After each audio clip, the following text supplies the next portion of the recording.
Pranahita పాలమూరుకు priority బడ్జెట్లో ఎక్కువ నిధులు కేటాయించే ఛాన్స్ ఇరిగేషన్ డిపార్ట్మెంట్కు ప్రపోజల్స్ ఆర్థిక శాఖకు చేరిన ప్రతిపాదనలు డెడ్లైన్ ప్రకారమే రివైజ్డ్ ఎస్టిమేట్స్ వచ్చే ఏడాది బడ్జెట్పై కసరత్తు షురు పెండింగ్లోని మరిన్ని ప్రాజెక్టులకు ఫండ్స్ అంటూ మొత్తానికి పాలమూరు అండ్ ప్రాణహిత ప్రాజెక్టుకి ప్రయారిటీ ఇస్తామని చెప్పి ప్రభుత్వం చెప్తా ఉంది. అందులో బడ్జెట్లో కూడా ఎక్కువ నిధులు కేటాయించే ఛాన్స్ ఉందన్నారు.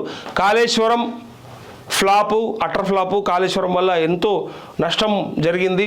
ఎన్నో వేలాది కోట్ల రూపాయలు జేబుల్లోకి పోయినాయి, ఆ కాంట్రాక్టర్ల జేబుల్లోకి, లేకపోతే పొలిటీషియన్స్ అని చెప్పి ఇద్దరు ముగ్గురు పేర్లు వచ్చినా సరే అందులో కేసీఆర్ ఉందా, కవిత ఉందా, హరీష్ ఉన్నారా, ఇవన్నీ కూడా తర్వాత బయటకు వస్తూ ఉంటే మెగా కృష్ణారెడ్డి ఉన్నాడా అవన్నీ కూడా తెలుస్తాయి.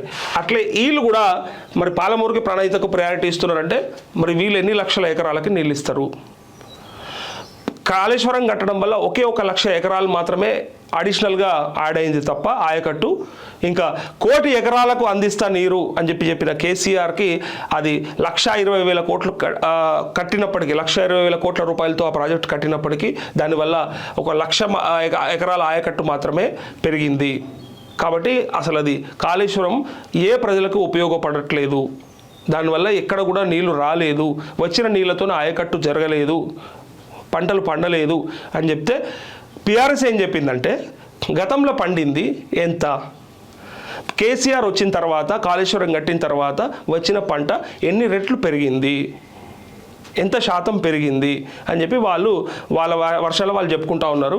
దాన్ని బట్టి మరి నీళ్లు రాలేదా, 24 గంటల కరెంట్ ఇచ్చినాం కదా అని చెప్పి వాళ్ళు కూడా చెప్పారు. కరెంటు ఇచ్చి మరి నీళ్లు ఇచ్చినాక ఎంత శాతం పెరగాలి?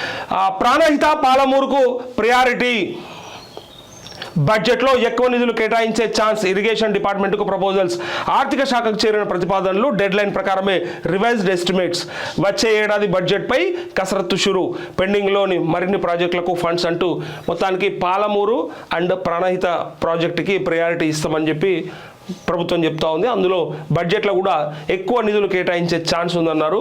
Kaleshwaram flop utter flop Kaleshwaram వల్ల ఎంతో నష్టం జరిగింది, ఎన్నో వేలాది కోట్ల రూపాయలు జేబుల్లోకి పోయినాయి, ఆ కాంట్రాక్టర్ల జేబుల్లోకి, లేకపోతే పొలిటీషియన్స్ అని చెప్పి ఇద్దరు ముగ్గురు పేర్లు వచ్చినా సరే అందులో కేసీఆర్ ఉందా, కవిత ఉందా, హరీష్ ఉన్నారా, ఇవన్నీ కూడా తర్వాత బయటకు వస్తూ ఉంటే మెగా కృష్ణారెడ్డి ఉన్నాడా అవన్నీ కూడా తెలుస్తాయి. అట్లే వీళ్ళు కూడా మరి పాలమూరుకి ప్రణాళికకు ప్రయారిటీ ఇస్తున్నారంటే మరి వీళ్ళు ఎన్ని లక్షల ఎకరాలకి నీళ్ళు ఇస్తారు? కాళేశ్వరం కట్టడం వల్ల ఒకే 1,00,000 ఎకరాలు మాత్రమే అడిషనల్గా యాడ్ అయింది తప్ప ఆయకట్టు ఇంకా 1,00,00,000 ఎకరాలకు అందిస్తా నీరు అని చెప్పిన కేసీఆర్కి అది 1,20,000 కోట్లు కట్టినప్పటికీ 1,20,000 కోట్ల రూపాయలతో ఆ ప్రాజెక్టు కట్టినప్పటికీ దానివల్ల 1,00,000 ఎకరాల ఆయకట్టు మాత్రమే పెరిగింది.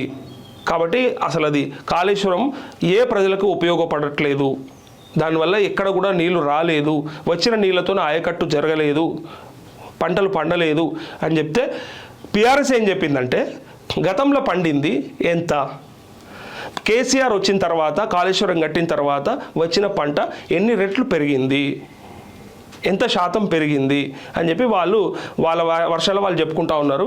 దాన్ని బట్టి మరి నీళ్లు రాలేదా, 24 గంటల కరెంట్ ఇచ్చినాం కదా అని చెప్పి వాళ్ళు కూడా చెప్పారు. కరెంటు ఇచ్చి మరి నీళ్లు ఇచ్చినాక ఎంత శాతం పెరగాలి, అనుకున్నంత మేర పెరిగిందా, 1,00,00,000 ఎకరాలు వచ్చిందా లేదా అని చెప్పి కూడా అన్నారు.